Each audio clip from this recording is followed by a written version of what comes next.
Hi friends, welcome back to my YouTube channel. ಯಾರೆಲ್ಲ ನಮ್ಮ ಚಾನಲನ್ನು ಸಬ್ಸ್ಕ್ರೈಬ್ ಮಾಡದೆ ನೋಡ್ತಾ ಇದ್ದಾರೆ, ಪ್ಲೀಸ್ ಸಬ್ಸ್ಕ್ರೈಬ್ ಮಾಡಿ ಸಪೋರ್ಟ್ ಮಾಡಿ ಫ್ರೆಂಡ್ಸ್. ಆಸೆ ಧಾರಾವಾಹಿಯ ನಾಳಿನ ಸಂಚಿಕೆಯಲ್ಲಿ ಏನಾಗುತ್ತೆ ಅಂತ ನೋಡೋಣ ಬನ್ನಿ. ಸೂರ್ಯ ಫೋನ್ ಮಾಡಿ ಮೀನಾ ಬಗ್ಗೆ ಕನಕ ಹತ್ರ ವಿಚಾರಿಸಿದಾಗ, ಏನು ಹೇಳ್ತಾ ಇದ್ದೀರಾ ಬಾವ ನೀವು? ಮೀನಾ ಅಕ್ಕ ಮನೇಲಿಲ್ವಾ? ಇಷ್ಟೊಂದು ರಾತ್ರಿ ಆಗಿದೆ, ಅಕ್ಕ ಮನೇಲಿಲ್ಲ ಅಂದರೆ ಏನು ಅರ್ಥ ಬಾವ ಅಂತ ಕನಕ ಕೇಳ್ತಾಳೆ. ಅಯ್ಯೋ, ಟೆನ್ಷನ್ ಮಾಡ್ಕೋಬೇಡ ಕಣಮ್ಮ ನೀನು. ಅವಳು ತವ್ರ ಮನೆಗೆ ಹೋಗ್ತೀನಿ ಅಂತ ಹೇಳೋಗಿದ್ಲು, ಇನ್ನೂ ಬಂದಿಲ್ಲ. ಬಂದಿದ್ರೆ ಹೇಳ್ಬೋದಲ್ವಾ, ಅದಕ್ಕೆ ವಿಚಾರಿಸ್ದೆ ಅಷ್ಟೇ. ಎಲ್ಲಾದ್ರೂ ಹೋಗಿರ್ಬೋದು, ಇಲ್ಲ ಅವ್ಳ ಫ್ರೆಂಡ್ ಮನೆಗೆ ಹೋಗಿರ್ಬೋದು ಅಂತ ಸೂರ್ಯ ಹೇಳಿದಾಗ, ಬಾಬಾ ನನಗೆ ಯಾಕೋ ಟೆನ್ಷನ್ ಆಗ್ತಾ ಇದೆ, ಅಕ್ಕ ಮನೆಗೆ ಬಂದೇ ಇಲ್ಲ, ಇಷ್ಟೊತ್ತಾದ್ರೂ ಅಲ್ಲಿಗೂ ಬಂದಿಲ್ಲ ಅಂದ್ರೆ ಇನ್ನೆಲ್ಲೋಗಿರಕ್ ಸಾಧ್ಯ? ನನಗೆ ಯಾಕೋ ಭಯ ಆಗ್ತಾ ಇದೆ, ನಿಮ್ಗೇನಾದ್ರೂ ಅಪಾಯ ಆಗಿರ್ಬೋದಾ ಬಾವ ಅಂತ ಕನಕ ಹೇಳಿದಾಗ, ಅಯ್ಯೋ ಕನಕ, ಅದ್ರ ಬಗ್ಗೆ ಎಲ್ಲ ನೀನು ಟೆನ್ಷನ್ ಮಾಡ್ಕೋಬೇಡ, ನಾನಿದ್ದೀನಲ್ವಾ, ನಾನೆಲ್ಲ ನೋಡ್ಕೊಂತೀನಿ, ನಾವು ಆರಾಮಾಗಿರೋ ಕನಕ ಅಂತ ಹೇಳಿ ಸೂರ್ಯ ಕರೆ ಕಟ್ ಮಾಡ್ತಾನೆ. ಏನಂತ ಸೂರ್ಯ? ಮೀನಾ ಅವ್ರ ಮನೇಲಿ ಇದ್ದಾಳೇನೋ ಅಂತ ರಂಗನಾಥ್ ಕೇಳ್ತಾರೆ. ಆಗ ಸೂರ್ಯ, ಇಲ್ಲಪ್ಪ, ಮೀನಾ ಅಲ್ಲಿಗೂ ಹೋಗಿಲ್ವಂತೆ. ಮೀನಾ ಅಲ್ಲೂ ಹೋಗಿಲ್ಲ ಅಂದ್ರೆ ಇನ್ನೆಲ್ಲೋ ಹೋಗ್ ಸಾಧ್ಯ? ಈ ಹೂ ಕಟ್ಟರ್ ಫ್ರೆಂಡ್ ಹತ್ರ ಯಾರತ್ರ ಮನೆಗಾದ್ರೂ ಹೋಗಿರ್ಬೋದಾ? ಹೂ ಕಟ್ಟ ಫ್ರೆಂಡ್ಗೆ ಫೋನ್ ಮಾಡ್ತಾನೆ ಸೂರ್ಯ. ಮಾಡಪ್ಪ ಮಾಡು, ಎಲ್ಲಿ ಹೋಗಿದ್ದಾಳೋ ಏನೋ, ಯಾರಿಗ್ ಗೊತ್ತು? ಇವ್ರ ನಾಟಕನ ಆಗ್ಲೂ ನೋಡೋದಕ್ಕೆ ಆಗೋದಿಲ್ಲ. ಏನಾದ್ರೂ ಒಂದ್ ಜಗಳ ಮಾಡ್ಬಿಟ್ರೆ ಸಾಕು, ಮನೆ ಬಿಟ್ಟು ಹೋಗ್ಬಿಡ್ತಾಳೆ. ದೊಡ್ಡ ಮಹಾರಾಣಿ ಅಂತ ಮನೆಯವರೆಲ್ಲ ಟೆನ್ಷನ್ ಮಾಡ್ಕೊಂಡು ಇವಳನ್ನ ಹುಡ್ಕೋದು, ಆಮೇಲೆ ದೊಡ್ಡದಾಗಿ ಮನೆಗೆ ಎಂಟ್ರಿ ಕೊಡೋದು, ಇದನ್ನೆಲ್ಲ ನೋಡಿ ನೋಡಿ ನಂಗೆ ಸಾಕಾಗೋಗಿದೆ. ಶಾಂತಿ ಹೇಳ್ದಾಗ, ಶಾಂತಿ ಇವಾಗ್ಲೂ ನಿನ್ ಮನುಷ್ಯಳೇನೆ, ಒಬ್ಳು ಹೆಣ್ಣಾಗಿ ನಾವು ಮನೆ ಬಿಟ್ಟು ಹೋಗಿದ್ದಾಳೆ, ಅದ್ರ ಬಗ್ಗೆ ತಲೆ ಕೆಡಿಸ್ಕೊಳ್ಳೋದ್ ಬಿಟ್ಟು ಮನೆ ಬಿಟ್ಟು ಹೋಗಿದ್ದಾಳಲ್ಲ ಅಂತ ಯೋಚನೆ ಮಾಡೋದ್ ಬಿಟ್ಟು ಆರಾಮಾಗಿ ಈ ತರ ಮಾತಾಡ್ತಿದ್ಯಲ್ಲ. ಇದೇ ತರ ನಮ್ ಶ್ರುತಿ ಮತ್ತೆ ರೋಹಿಣಿ ಮನೆ ಬಿಟ್ಟು ಹೋಗಿದ್ರೆ ಏನ್ ಮಾಡ್ತಾ ಇದ್ದೆ? ಸುಮ್ನೆ ಟೆನ್ಷನ್ ಇಲ್ದೆ ಆರಾಮಾಗಿ ಕೂತ್ಕೊಂತಿದ್ದ. ಆದ್ರೆ ಮೀನಾ ಅಂದ್ರೆ ಮಾತ್ರ ನಿನಗೆ ಆಗ್ಬಿಟ್ಟಿದ್ದಾಳಲ್ವಾ ನಿನಗೆ ಅಂತ ರಂಗನಾಥ್ ಕೇಳ್ತಾರೆ. ನಮ್ ಶ್ರುತಿ ಮತ್ತೆ ರೋಹಿಣಿ ಅವ್ರಿಬ್ರು ಯಾಕೆ ಮನೆ ಬಿಟ್ಟು ಹೋಗ್ತಾರೆ? ಇಬ್ರು ನಾನು ಆರಿಸಿ ತಂದಿರೋಂಥ ಸೊಸೆರು, ಅದರಲ್ಲೂ ನಮ್ಮ ಶ್ರುತಿ ರವಿ ಆರಿಸಿರೋ ಹುಡುಗಿ. ರವಿ ತುಂಬಾ ಚೆನ್ನಾಗಿ ಫಾರಿನಲ್ಲೆಲ್ಲ ಓದ್ಕೊಂಬಂದಿದ್ದಾನೆ, ಅವನಿಗೆ ಗೊತ್ತಿರುತ್ತೆ ಯಾವ ಹುಡುಗಿನ ಆರಿಸ್ಬೇಕು ಅಂತ, ಅದಕ್ಕೆ ಅವನು ಒಳ್ಳೆ ಹುಡುಗಿನೇ ಆರಿಸ್ಕೊಂಬಂದಿದ್ದಾನೆ.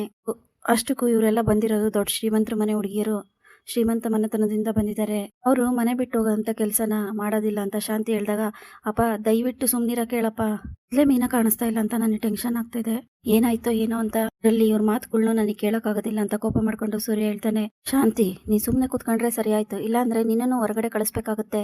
ರಂಗನಾಥ್ ಹೇಳಿದಾಗ, ಅಯ್ಯೋ ರೀ, ಈ ಮೀನಾ ಮತ್ತೆ ಸೂರ್ಯಂಗೋಸ್ಕರ ಕೈ ಹಿಡ್ದು ಹೆಣ್ತಿನೇ ಹೊರಗೆ ಕಳಿಸ್ತೀನಿ ಅಂತಿದ್ದೀರಲ್ಲ, ಏನಾದ್ರೂ ಸ್ವಲ್ಪನಾದ್ರೂ ಬುದ್ಧಿ ಇದೆಯಾ? ನೋಡಿ, ನೀವು ಸುಮ್ಮನೆ ಕುತ್ಕೊಳ್ಳಿ, ಅವಳೆಲ್ಲೋಗಿದ್ದಾಳೆ ಏನೋ ಸ್ವಲ್ಪನೂ ಗೌರವನೇ ಇಲ್ಲ, ಮನೆಗೆ ಬರಲಿ, ಅವಳಿಗೆ ಮಾಡ್ತೀನಿ, ಒಂದು ಗತಿ ಕಾಣಿಸ್ತೀನಿ ಅಂತ ಹೇಳಿ ಶಾಂತಿ ಹೇಳ್ತಾರೆ. ಹೀಗೆ ಗೌರವ ಕೊಡಬೇಕು, ತಿರುಗಿಸಿ ಮಾತಾಡಬಾರ್ದು, ಜೊತೆಗೆ ಗೌರವ ಹೇಳ್ಬಿಟ್ಟು ಹೋಗ್ಬೇಕು ಅಂತ. ಸ್ವಲ್ಪನಾದ್ರೂ ಬುದ್ಧಿ ಇದ್ದಿದ್ರೆ ಈ ಥರ ಮಾಡ್ತಿರ್ಲಿಲ್ಲ. ಅಷ್ಟಕ್ಕೂ ಅವ್ರ ಮನೇಲಿ ಹೇಳ್ಕೊಟ್ಟಿಲ್ಲ ಅನ್ಸುತ್ತೆ ಇಂಥ ಬುದ್ಧಿನ ಅಂತ ಶಾಂತಿ ಬೈತಿರ್ಬೇಕಾದ್ರೆ ಆಗ ಸೂರ್ಯಂಗೆ ತುಂಬ ಬೇಜಾರಾಗುತ್ತೆ. ಮೀನಾ ಎಲ್ಲಿದೆಯಾ ಮೀನಾ, ನಿನ್ಗೋಸ್ಕರ ಅಂತ ಕಾಯ್ತಾ ಇದ್ದೀನಿ, ಆದರೆ ನೀನು ಕೂಡ ಇನ್ನೂ ಬಂದಿಲ್ಲ ಅಂತ ಟೆನ್ಷನ್ ಮಾಡಿಕೊಂಡು ಸೂರ್ಯ ಯೋಚನೆ ಮಾಡ್ತಾ ಇರ್ತಾನೆ. ನಾನು ಮೊದಲು ಹೋಗಿ ಹುಡ್ಕೊಂಬರ್ತೀನಿ ಅಂತ ಚೇತನ್ಗೆ ಫೋನ್ ಮಾಡ್ತಾರೆ. ಆಗ ಸಿಸ್ಟರ್ ಯಾಕೆ ಮನೆ ಬಿಟ್ಟು ಹೋದ್ರು ಅಂದಾಗ, ಏನಾಯ್ತು ಅಂದರೆ ಮನೇಲಿ ಜಗಳ ಆಯಿತು ಕಣೋ, ನಾನು ಕುಡ್ಕೊಂಬಂದಿದ್ದೆ, ಅದು ಅಲ್ಲದೆ ಅವ್ರ ತಮ್ಮನ ಬರ್ತಡೆಗೆ ಹೋಗಿದ್ಲು ಅಂತ ಬಾಯಿ ಬಂದಂಗೆ ಬೈದ್ಬಿಟ್ಟೆ, ಅದಕ್ಕೋಸ್ಕರ ಬೇಜಾರು ಮಾಡ್ಕೊಂಡು ಎಲ್ಲೋ ಮನೆ ಬಿಟ್ಟು ಹೊರಟೋಗಿದ್ದಾಳೆ ಅಂತ ಸೂರ್ಯ ಹೇಳಿದಾಗ, ಏನು ಸೂರ್ಯ ಈ ಥರ ಮಾತಾಡ್ತಾ ಇದೆಯಾ? ಆ ಮಂಜುಗೂ ನಿನಗೂ ಏನೋ ಜಗಳ ಇರ್ಬೋದು, ಇಷ್ಟೇ ಆದರೂ ಮೀನಾ ಸಿಸ್ಟರು ಅವ್ರ ಅಕ್ಕನೇ ಅಲ್ವೇನೋ, ಅದಕ್ಕೋಸ್ಕರ ಅದಕ್ಕೆ ಅವ್ರ ತಮ್ಮನ ಬರ್ತಡೆಗೆ ಹೋಗಿದ್ದಾರೆ, ನೀನು ಅದಕ್ಕೆ ಅವ್ರನ್ನ ಬೈಯೋದು ಸರಿಯಲ್ಲ. ಅವರಿಗೆ ತವ್ರ ಮನೆನೂ ಬೇಕು, ಗಂಡನ ಮನೆನೂ ಬೇಕು, ಅದಕ್ಕೆ ಅವ್ರು ಸರಿಯಾಗಿ ಮಾಡಿದ್ದಾರೆ. ಅವರು ಎರಡನ್ನ ನಿಭಾಯಿಸ್ಕೊಂಡು ಹೋಗ್ಬೇಕು, ಅದನ್ನ ಬಿಟ್ಟು ಅವ್ರ ತಮ್ಮನ ತವ್ರ ಮನೆ ಬಿಟ್ಬಿಡು ಅಂದ್ರೆ ಹೇಗೋ ಸೂರ್ಯ? ಪಾಪ ಸಿಸ್ಟರ್ ಎಷ್ಟೊಂದು ಬೇಜಾರು ಮಾಡ್ಕೊಂಡ್ರೋ ಏನೋ, ನೀನು ದೊಡ್ಡ ತಪ್ಪು ಮಾಡ್ಬಿಟ್ಟೆ ಸೂರ್ಯ, ಈ ಮನೆ ಬಿಟ್ಟು ಹೊರಟೋಗಿದ್ದಾರೆ ಅಂತ ಚೇತನ ಹೇಳ್ತಾನೆ. ಅದು ಕಣ ಚೇತನ, ಅವಳದೇನು ತಪ್ಪಿಲ್ಲ ಅಂತ ಗೊತ್ತಿದ್ರು ಕೂಡ ಅವಳಿಗೆ ತುಂಬಾನೇ ಬೈದ್ಬಿಟ್ಟೆ. ನನಗೆ ಗೊತ್ತಾಗ್ತಾ ಇದೆ, ಮೀನಾ ನನ್ನ ಕಣ್ಮುಂದೆ ಒಂದು ಕ್ಷಣ ಇಲ್ಲ ಅಂದ್ರು ನನ್ನ ಜೀವ ಒದ್ದಾಡ್ತಾ ಐತೆ. ಎಷ್ಟೆಲ್ಲ ಬಂದು ಮಾತಾಡ್ಸಿದ್ರು ನಾನು ಮಾತಾಡದೆ ಕೋಪ ಮಾಡ್ಕೊಂಡು ತುಂಬಾ ಬಾಯಿ ಬಂದಂಗೆ ಬೈದ್ಬಿಟ್ಟೆ.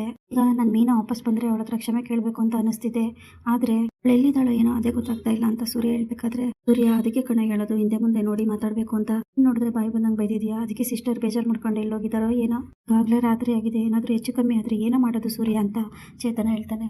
ಚೇತನ ಹಾಗೆಲ್ಲ ಏನೋ ಆಗೋದಿಲ್ಲ ಕಣೋ, ಸುಮ್ಮನೆ ಇರೋ ನೀನು, ಯೋಚನೆ ಮಾಡಿ ನನ್ನನ್ನು ಎದುರಿಸ್ಬೇಡ ಅಂತ ಸೂರ್ಯ ಹೇಳ್ತಿರ್ತಾನೆ. ಮೊದಲು ನೀನು ಬಾರೋ, ಪೊಲೀಸ್ ಸ್ಟೇಷನ್ಗೆ ಕಂಪ್ಲೇಂಟ್ ಕೊಟ್ಬರೋಣ, ಹುಡ್ಕಕ್ಕೆ ಹೋಗೋಣ ಅಂತ ಚೇತನನ್ನ ಸೂರ್ಯ ಕರೀತಾನೆ. ಇಬ್ರು ಸೇರಿ ಹುಡ್ಕಕ್ಕೆ ಶುರು ಮಾಡ್ತಾರೆ. ಸಿಕ್ಬಿಟ್ರೆ ಸಾಕು ನಂಗೆ, ನೀನು ಬೇಡ ದೇವ್ರೆ, ದಯವಿಟ್ಟು ನೀನು ಕೈ ಮುಗಿತೀನಿ, ನನ್ನ ಮೀನನ್ನ ನೀನು ಸಿಗಂಗ್ ಮಾಡು ಸೂರ್ಯ ಅನ್ಕೊಂತಾ ಇರ್ತಾನೆ. ಯೋಚನೆ ಮಾಡಬೇಡ ಕಣ ಸೂರ್ಯ, ಸಿಸ್ಟರ್ ಇಲ್ಲೇ ಇರ್ತಾರೆ, ಆದಷ್ಟು ಬೇಗ ಸಿಗ್ತಾರೆ, ಏನು ಟೆನ್ಷನ್ ಮಾಡ್ಕೋಬೇಡ. ಆದರೆ ಅವ್ರು ಸಿಕ್ಕಿದ್ಮೇಲೆ ಮತ್ತೆ ಅವತ್ತು ಅವ್ರಿಗೆ ಬೈಯೋದು, ಅಲ್ಗೋಬೇಡ ಇಲ್ಗೋಬೇಡ ಅಂತ ಹೇಳಲೇಬೇಡ. ಸಿಸ್ಟರ್ನ ಒಂದ್ಸರಿ ಕಳ್ಕೊಂಡ್ರೆ ಮತ್ತೆ ಯಾವತ್ತೂ ಸಿಗೋದೇ ಇಲ್ಲ ಕಣೋ ಅವರು, ಆಗ್ಲೇ 2-3 ಸರಿ ಇದೇ ಥರ ಆಗಿದೆ, ಮತ್ತೆ ಅದೇ ಥರ ಮಾಡಬೇಡ ಕಣೋ ಸೂರ್ಯ. ಪಾಪ ಸಿಸ್ಟರ್ ಆಗಿರೋದಕ್ಕೆ ನೀನು ಏನೇ ಬೈದ್ರು ಏನೇ ಮಾಡಿದ್ರು ಇಷ್ಟು ದಿನ ತಡ್ಕೊಂಡಿದ್ದಾರೆ, ಅವ್ರಿಗೂ ಕೂಡ ಒಂದ್ಸರಿ ತಾಳ್ಮೆ ಮೀರಿದ್ರೆ ಏನಾದರೂ ಹೆಚ್ಚು ಕಡಿಮೆ ಮಾಡ್ಕೊಂಡ್ರೆ ಏನು ಮಾಡ್ತೀಯಾ ಅಂತ ಚೇತನ ಹೇಳಿದಾಗ ಸೂರ್ಯ ಬೇಜಾರು ಮಾಡ್ಕೊಂಡು ಯೋಚನೆ ಮಾಡ್ತಾ ಇರ್ತಾನೆ. ಇಲ್ಲಿಗೆ ಈ ಸಂಚಿಕೆ ಮುಕ್ತಾಯವಾಗುತ್ತದೆ. Thanks for watching.